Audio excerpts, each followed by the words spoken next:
2 km. Medyo ngit-ngit na. Kaya tingog wakwak. Bahala kang wakwaka ka diha. Before ta ni daga no, nag-stretching sa ta.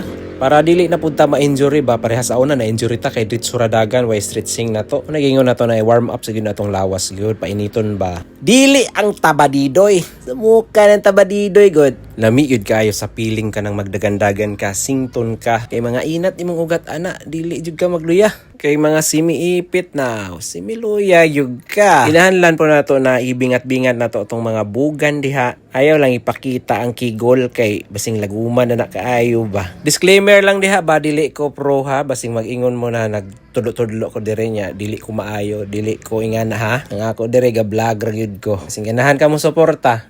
Maayong hapon diha mga guys. Daga na punta. Start zero ta kay mo pa magsugod. Lisod sad og 1 km na. Okay, let's go.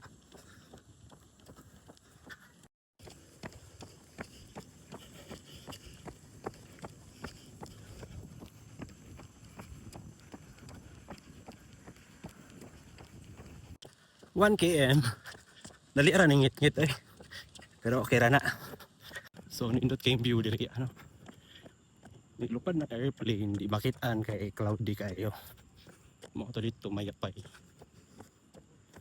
Dito suba, padupin ang ulan. Tingog mga wakwak. 2 km. Medyo ngit-ngit na. Kaya tingog wakwak. Ata dali ron. Asa ka to dapit? Tingog wakwak.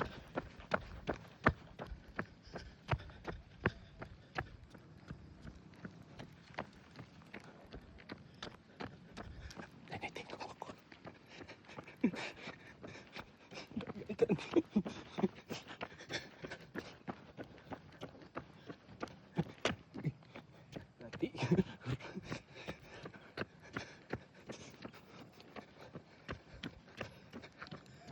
KM. Kapit na taka uli. Ay mumu. Medyo dagan na ibalay diri. Di na ta mahadlok. Dito ganihang ingaw kayo. 4 km. Kapit na gud taka uli. Hindi ta kayo. Wala na po ita. Tao diri. Wala po yung mga balay. Pas-pas na.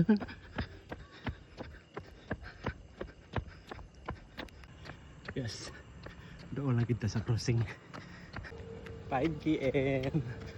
Okay, abot na po. Medyo. Salamat. Medyo ninitingog ungo dito. Pak pak pak. Kik. Ito sa tulay.